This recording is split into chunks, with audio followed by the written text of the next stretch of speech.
Bonsoir à tous, bienvenue dans ce journal. Voici les titres à développer. La lagune est complètement asséchée du côté de Biétry jusqu'à Petit Bassin. Le spectacle est ahurissant et le décor peu réluisant. On constate des remblais anarchiques doublés de pollution des berges, des problèmes d'insécurité, des obstructions des voies par les dragages. Nous y reviendrons dans quelques instants. Il troublait la quiétude des populations à Mans. Un gang composé de 3 individus a été mis hors d'état de nuire par la police criminelle de la ville. Ce gang attaquait les domiciles, les commerces et les hôtels. Et puis les États-Unis ont mené aujourd'hui une nouvelle frappe en Afghanistan contre le groupe État islamique. Un drone américain a bombardé un véhicule qualifié de menace imminente contre l'aéroport de Kaboul. La Turquie veut investir dans le domaine de la santé en Côte d'Ivoire. Une délégation de professionnels de la santé turque échange avec le ministre de tutelle. Elle a ensuite effectué une visite dans des centres spécialisés à Cocody et Trècheville. Eugène Atoubé, Godefroy Okamawa. Une délégation de professionnels de la santé turque en immersion au centre d'oncologie médicale et radiothérapie de Cocody. Il s'agit pour ces agents de santé de s'imprégner de l'état du plateau technique dont dispose ce centre afin d'améliorer la qualité des soins. La délégation s'est rendue ensuite au Centre national de cardiologie installé au sein du CHU de Trècheville. Expérimenté avec un système sanitaire performant au plan international, ces professionnels turcs de la santé et le ministère de la Santé, de l'Hygiène publique et de la couverture maladie universelle s'accordent à travers un partenariat pour le traitement, la transplantation des reins, du foie et de la moelle osseuse. Nous avons reçu près de 38 patients dans ces 6 derniers mois, raison pour laquelle nous avons choisi la Côte d'Ivoire pour faire notre visite ici. Donc nous prévoyons de faire une coopération avec le ministère de la Santé en vue d'apporter un soutien à ces patients. Construire un système de santé performant favorable à la prise en charge des malades, un défi qu'entend relever Pierre Demba. Il souhaite à travers des échanges de pédagogie relever le niveau des professionnels de santé ivoiriens. La Turquie, qui est un pays qui allait très vite dans ce domaine, est un partenaire privilégié pour nous. Au-delà donc de pouvoir aller sur place, ils sont venus d'abord pour se faire une idée de ce que nos préoccupations ici. Ils vont examiner avec nos services les difficultés que nous avons, ce que nous faisons déjà, mais les difficultés que nous rencontrons et nos besoins donc de renforcement. Et je pense que par un partenariat bien étudié, nous pourrons avoir la formation de nos professionnels en Turquie et ici. Partenariat privilégié, la Turquie et la Côte d'Ivoire entendent assez leur coopération sur le traitement des malades du cancer du foie et des maladies chroniques. On reste dans le domaine de la santé, cette fois avec des chiffres liés à la pandémie de coronavirus en Côte d'Ivoire.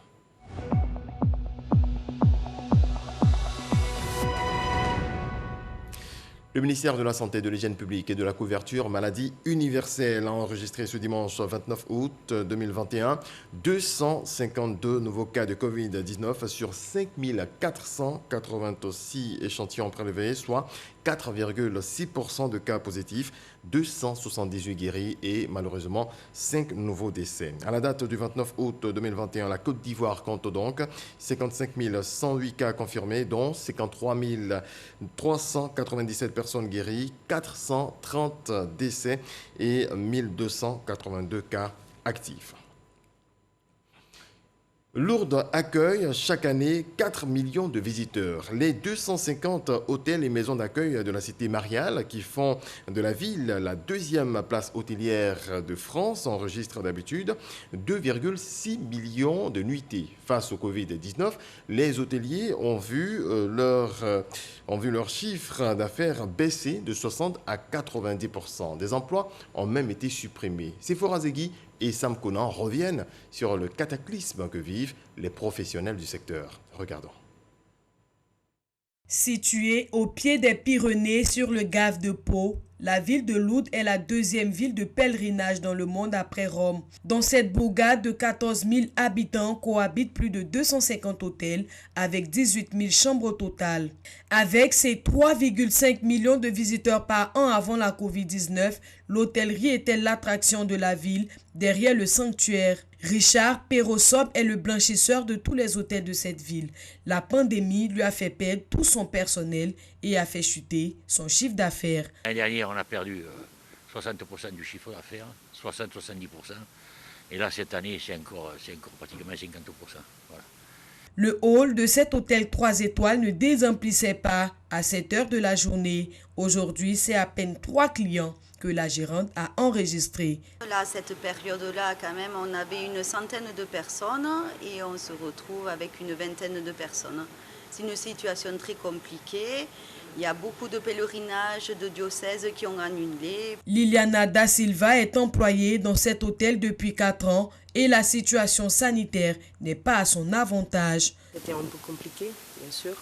On a resté beaucoup de temps à la maison, en chômage. Et on a commencé en juillet. Bon, on va jusqu'à octobre normalement. Mais c'est un peu compliqué. Cet autre hôtel de 4 étoiles employait plus de 60 personnes. Patrick Safford, le directeur général, nous explique les ajustements qu'il a dû effectuer pour garder ouvert l'un des 2 hôtels qu'il dirige. Alors sur les 2 structures, sur les 2 établissements, on était, si ma mémoire est bonne à peu près, on était sur une base de une soixantaine de salariés. Là malheureusement, nous avons dû réduire bien sûr nos coûts et puis nous adapter, vraiment réellement nous adapter. Puisqu'on est à peu près à une douzaine, entre 12 et 15 personnes, pour faire fonctionner ces établissements. Voilà.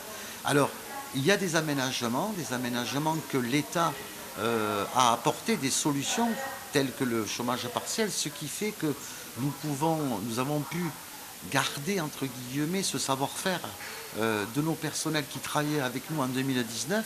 Lourdes, une ville qui tente de résister, même si plus de 1000 emplois ont été supprimés et 1500 nuitées annulées. Pour éviter d'ajouter une crise économique à la crise sanitaire, l'Office du tourisme de Lourdes a sa potion magique. Il y a un plan spécifique pour Lourdes, en fait dans la relance. Il y a Lourdes, les Dom-Tom et la Corse. Donc vraiment, on a un chapitre spécifique pour la destination, avec notamment les estivales de Lourdes. C'est tout un programme qui était sur l'été et avec des aides du gouvernement pour lancer du culturel, des manifestations, des concerts, du théâtre, voilà, des choses un petit peu dynamiques pour moderniser l'image de la destination. Il y a bien sûr beaucoup de subventions et d'aides qui sont proposées à tous les prestataires lourdais pour se moderniser, pour investir, pour le tourisme durable. Et tout ça, c'est fait avec le plan de relance notamment. La ville de Lourdes générait le même chiffre d'affaires que l'ensemble des sports d'hiver des Pyrénées. Alors, dans cette ville devenue la seconde ville hôtelière de France après Paris, on guette les premières lueurs de la disparition de la Covid-19. Ce dimanche 29 août marque la clôture du jubilé sacerdotal de la communauté catholique à Tchan, débuté le 1er mai 2019 à la paroisse Saint-Mathieu d'Anonkakoté, dans la commune d'Abobo. La clôture a eu lieu à la paroisse Saint-Vincent de Paul d'Abobo-Doumé, dans la commune d'Atekobé. C'est ce que nous dit Kraskando. La procession de l'évangéliaire symbolise Jésus, parole de vie, qui siège au milieu de son peuple. Venus des 63 villages, les chrétiens catholiques du peuple Atchan sont en fête. Lieu choisi, la paroisse Saint-Vincent de Paul d'Abobo-Doumé dans le diocèse de Yopougon pour célébrer la clôture du cinquantenaire du sacerdoce en pays Atchan. On s'est engagé sans trop savoir où on allait. Et chaque jour que Dieu fait, on continue le travail et cela fait 50 ans. Mais ce travail, c'est une grâce de Dieu. Dieu t'associe à son œuvre. 50 ans après la sémence dans le village du Songonté, le peuple Atchan comptabilise à ce jour 128 prêtres et 58 religieuses. C'est un nouveau départ pour nous. On a toujours évangélisé, mais on va continuer encore pour toujours prôner les valeurs d'amour, de réconciliation et de paix. Troisième prêtre du peuple Atchan, Jean-Pierre Cardinal Coutois est revenu sur l'importance du prêtre dans l'Église catholique. Les prêtres reçoivent de Dieu la grâce qui les fait ministres du Christ Jésus parmi les nations. À ce titre, l'une de ses missions, c'est d'appeler ses frères et sœurs à vivre une vie d'unité et de fraternité, comme le Christ n'a eu de cesse de le faire durant son ministère. Cette mission, les prêtres Atchan ne la mènent pas seuls, ils ont le soutien des cadres de la région. Les cadres du peuple Atchan sont au cœur de la pastorale dans nos villages. Nous sommes aux côtés de nos parents pour construire une église nouvelle, avec nos faiblesses, certes, avec nos insuffisances, mais toujours derrière nos jeunes prêtres, nos religieuses, pour qu'ils aient un sacerdoce fécond. Et c'est notre mission aussi de porter témoignage. L'un des temps forts de cette célébration du jubilé sacerdotal en pays Atchan, la passation de flambeau entre la première génération des prêtres et religieuses de 1970 à 1995 et celle de la deuxième génération de 1996 à 2021. Une sensibilisation à l'enrôlement en vue d'un financement. La Confédération des PME-PMI du BTP-CI lance sa campagne, une campagne à l'endroit des artisans et des travailleurs du secteur informel. La Confédération travaille avec l'agence de coopération allemande GIZ. Marie-Ange Kouakou, Dangui. À Djamé, 220 logements. Bamouni Frédéric est un mécanicien qui exerce dans l'informel depuis plusieurs années. Il rencontre de nombreuses difficultés telles que les déguerpissements parce qu'il n'a pas de lieu fixe. Nous n'avons pas de place réellement pour exercer notre métier. On a trop de difficultés. Avec chaque fois les déguerpissements, on n'arrive pas à joindre les deux bouts. Comme Frédéric, des artisans et des travailleurs du secteur informel traversent tous des difficultés. C'est pourquoi plusieurs d'entre eux se font enrôler pour bénéficier des avantages du projet d'appui financier de l'agence de coopération allemande GIZ. Beaucoup connaissent leur métier, mais ils n'ont pas le matériel pour pouvoir travailler. Alors, dans ce cadre-là, GIZ va les aider à travers Côte d'Ivoire PME. Donc aujourd'hui, nous faisons le lancement. Cette opération qui se déroule à travers le programme d'appui à la structuration des entreprises PAZ est une initiative soutenue par l'agence de coopération allemande GIZ. Elle va s'étendre sur tout le territoire. Quelles sont les conclusions du 27e congrès postal universel? C'est un congrès qui s'est tenu du 9 au 27 août dernier à Abidjan. Dans le cadre du magazine du dimanche, aux 13h, Hamza Diaby a reçu le président du comité scientifique, Lassina Konaté. Voici un extrait.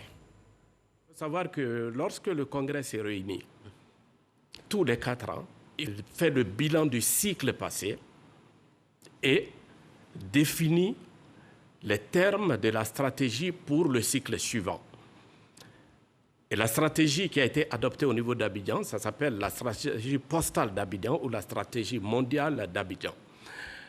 Elle est basée sur une vision qu'on appelle la vision postale 2030.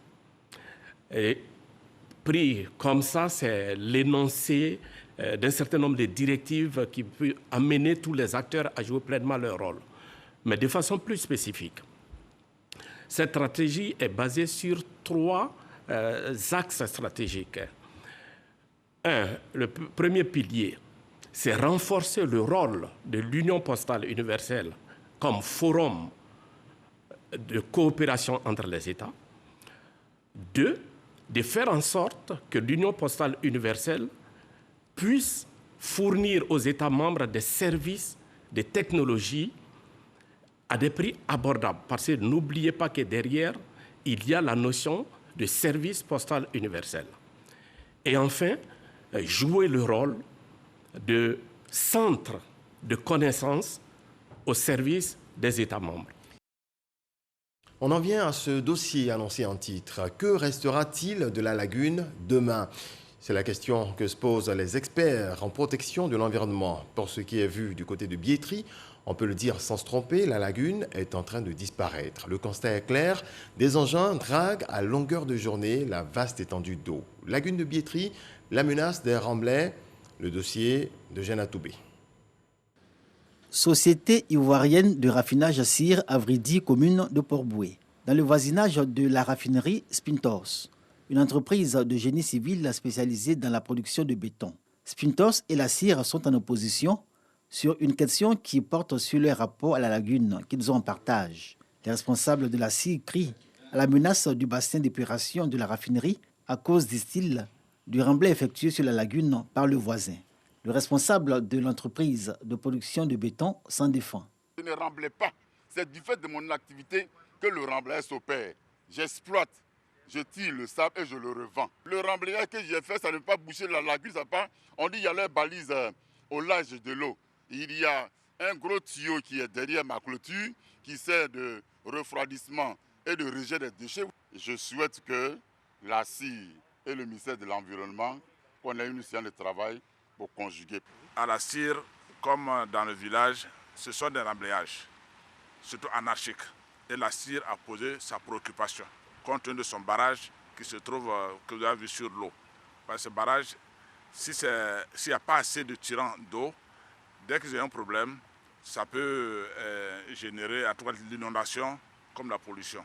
Une question environnementale au sujet de laquelle le ministre Jean-Luc Assy a effectué une visite sur le site, objet de controverse. Le problème est plus sérieux qu'il n'y paraît. Selon les spécialistes, une alerte sérieuse. Ce que la réalité donne à voir du côté de Biétry est saisissant. Une bonne partie de la lagune a disparu à cause des fréquents remblais, réduisant du coup de façon drastique les zones de pêche sur cette étendue d'eau. L'eau là, vraiment, au milieu de Wafou, c'est l'eau là plus quand aller à zone 4 là-bas. Bon, maintenant ils sont venus draguer le coin. Donc ça veut que nous les pêcheurs, mais ça pêche. Donc ils ont cassé de voir aussi. Dans les qu'on pêche avant et puis on gagne là, ce n'est plus la même chose.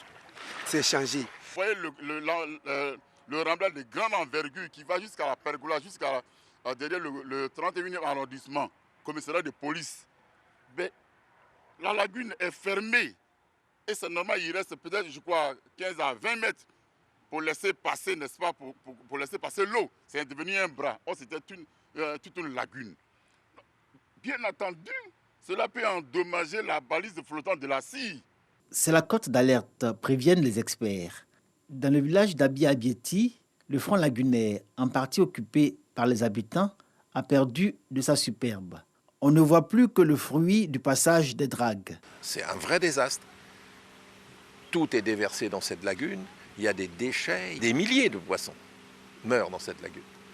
Donc c'est vraiment une catastrophe écologique dont il faut tenir compte et qu'il faut vraiment que l'État puisse prendre des décisions de préservation dans un premier temps et puis de réaménagement ou d'amélioration de l'environnement.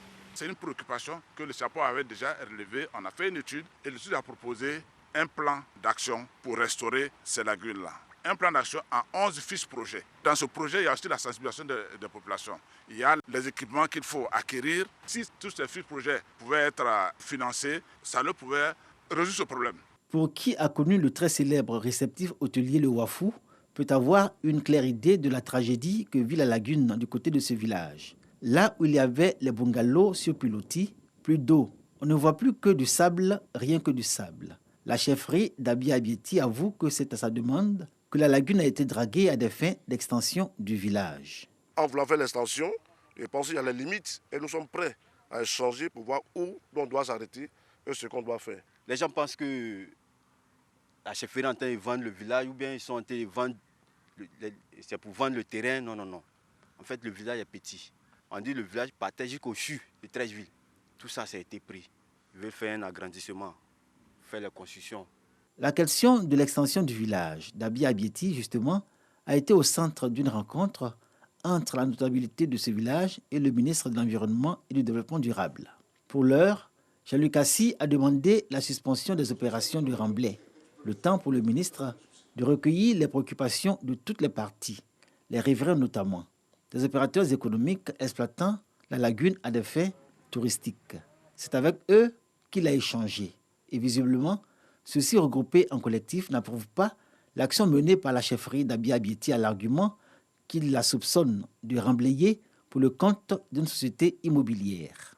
Une opposition qui a même pris des allures de conflit et au centre duquel le plan d'eau lagunaire. Les riverains ont même introduit une action en justice contre la chefferie d'Abia Abieti. Nous, il n'est pas question d'empêcher les villageois d'éventuellement s'étendre, mais dans la mesure où ils respectent les règles imposées par l'État, ce qui n'a pas été fait, et en plus, ils ont le droit de faire des extensions devant leur village, mais en aucun cas venir impacter les riverains, leurs voisins. La Côte d'Ivoire, c'est un pays organisé. On ne peut pas donner donc des autorisations à des opérateurs pour venir donc fermer la lagune. Je ne crois pas à cela. Et donc, ces opérateurs, je pense qu'il va falloir donc les recenser et savoir effectivement s'ils ont reçu des autorisations. Et s'ils ont reçu des autorisations, quelle est la limite qu'on leur a donnée pour que cette activité-là, on puisse arrêter là où on est arrivé pour éviter donc le pire. Le ministre de l'Environnement et du Développement durable invite les parties en conflit à trouver une solution concertée pour mettre fin à ce qu'il appelle les remblais sauvages. En attendant, la lagune continue de subir l'assaut dévastateur des dragues et celui des hommes qui ont fini de la transformer en réceptacle de tous les déchets. Vivement l'action des autorités pour freiner ce phénomène qui ne se limite pas à Biétry. Autre volet de l'actualité, Tiasalé en fête. La 3e édition des journées socio-culturelles et sportives a démarré ce samedi. Elle est placée sous l'égide de l'excellence et du mérite. Jean-Marc Djadji nous en parle. L'orchestre municipal en pleine vocalise, démonstration de danse du terroir. Voici un avant-goût de la 3e édition des journées socio-culturelles et sportives qui s'ouvre à Tiasalé. Une célébration qui vise à promouvoir les vertus de la culture, du sport, de la fraternité et de l'excellence dans la période des vacances scolaires. Autorités préfectorales et administratives saluent l'initiative. Moi, je suis une députée RHDP. Lui, il est arrivé à un député indépendant à l'Assemblée nationale. Et nous avons décidé de travailler ensemble. Si nous sommes là aujourd'hui, c'est qu'il y a la paix dans le pays. Et nous exhortons la population de Tiasalé à pratiquer la paix. Initiée en 2018, cette semaine culturelle est l'œuvre du centre de rencontre et d'écoute à Salé Timoko. Au regard de ce projet, le ministère de l'Intérieur et de la Sécurité s'est engagé à apporter un appui financier aux élus dans leurs actions de développement. Un autre objectif est d'offrir aux enfants de la ville et des villages environnants quelques moments de rêve aux populations dans leur ensemble, quelques moments de récréation chaque soir pendant une semaine après les 10 journées de travail. Mais au-delà de tout, l'objectif que nous visons avec ces journées culturelles est de créer de la visibilité autour de notre ville. Il vous revient aux élus locaux d'initier donc des actions de développement afin de valoriser les terroirs et promouvoir la riche culture de leur localité. Les journées socio-culturelles et sportives de Tiasalé se tiendront du 27 août au 4 septembre 2021. Près de 10 000 participants sont attendus dans cette ville cosmopolite de la région de la Niébi-Tiassa. Un autre titre que nous développons maintenant, fin de parcours pour un dangereux gang. La police criminelle de Mans vient d'arrêter 3 individus armés qui attaquaient les domiciles, les commerces et les hôtels. On voit cela avec notre correspondante, Eve Bouy. Depuis la mi-juillet 2021, la direction régionale de la police criminelle de Mans a enregistré au moins 8 plaintes contre 3 individus armés d'une Kalachnikov et d'un fusil à canon scié attaquant des domiciles, des commerces et des hôtels. Les investigations menées sous la direction du capitaine Beugre Dakouri ont connu un dénouement heureux. 3 individus sont appréhendés dans une maison située au quartier Oufouette-Ville de Mans. Ils opéraient de la façon suivante. Ces individus, la nuit, lorsqu'ils arrivent, surtout au niveau des commerces, immédiatement, ils ouvrent le feu sur la porte, ils la défoncent, ils rentrent dedans et ils prennent tout ce qu'ils veulent, comme marchandises, argent, téléphone, télévision et autres, et bon, ils s'en vont. et ils les vendent. Le butin trouvé dans leur domicile suite à une perquisition est constitué d'ordinateurs, de téléphones portables, de téléviseurs, de postes de radio, de bouteilles de gaz, de marchandises diverses, d'armes blanches, d'une Kalachnikov et de plus de 500 munitions. Précisons que la calache et les munitions ont été trouvées enterrées dans l'arrière-cour. Les malfrats arrêtés ont été déférés au parquet de Mans et seront poursuivis pour les faits d'association de malfaiteurs, vol de nuit en réunion à main armée, détention illégale d'armes à feu et de munitions. Il est bon de mentionner que dans les mois de juin et juillet 2021, la direction régionale de la police criminelle de Mans a mis aux arrêts 2 redoutables gangs de braqueurs et de coupeurs de route. Cette direction qui couvre les régions du Tonkpi, du Guémon et du Cavali nécessite un apport en personnel et en matériel roulant.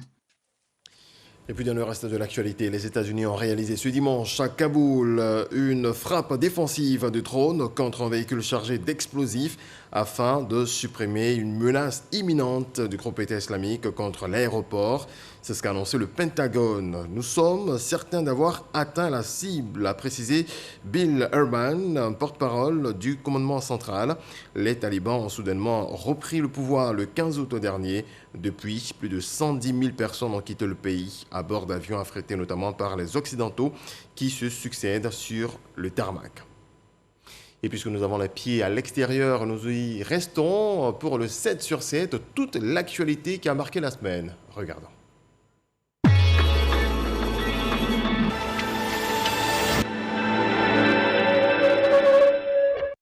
Les talibans n'accepteront pas la constitution d'un gouvernement en Afghanistan tant que resteront des soldats américains sur son sol, a déclaré le mouvement islamiste. Les talibans ont mis en garde également les États-Unis contre le maintien envisagé de forces américaines en Afghanistan au-delà de la date prévue du 31 août. Hissène Habré tire sa révérence à l'âge de 79 ans au Sénégal, où il purgeait sa peine pour les faits commis pendant son mandat. L'homme a gouverné le cadre d'une main de fer entre 1982 et 1990. Hissène Habré a été enterré ce jeudi, en début d'après-midi à Dakar. Paris a appelé l'Algérie, qui a rompu ses relations diplomatiques avec le Maroc, son grand rival, à revenir au dialogue dans l'intérêt de la stabilité au Maghreb. Une explosion revendiquée par l'organisation État islamique a été perpétrée aux abords de l'aéroport de Kaboul, faisant au moins 72 décès parmi les civils, 13 morts parmi les soldats américains et 18 blessés. C'est l'attaque la plus meurtrière contre les forces du Pentagone depuis 2011 en Afghanistan. La police sud-africaine enquête sur l'assassinat de Babita Deokaran, une fonctionnaire du gouvernement de la région du Gauteng qui englobe Johannesburg. Babita Deokaran avait révélé la corruption autour de contrats publics frauduleux en lien avec le Covid-19. Dans le cadre de l'enquête sur sa mort, 7 personnes ont été arrêtées pour savoir si sa mort est liée à sa prise de position contre la corruption. 10 millions de personnes vaccinées en un seul jour contre le Covid-19 en Inde, un chiffre record selon les autorités de ce pays qui essaie de repousser cette nouvelle vague annoncée de l'épidémie. Le gouvernement indien espère vacciner 1,1 milliard de personnes avant fin 2021. Atou Matubwana, gouverneur du Congo central, et Wele Lufungula, celui de la Chopo, ont été mis à la disposition de la justice congolaise par l'inspection générale des finances congolaise. L'un soupçonné d'un détournement de plus de 5 millions de dollars et l'autre est accusé de tentative de détournement en complicité avec un ex-ministre.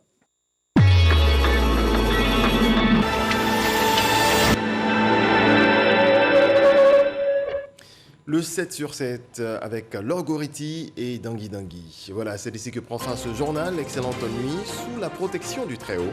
À très vite.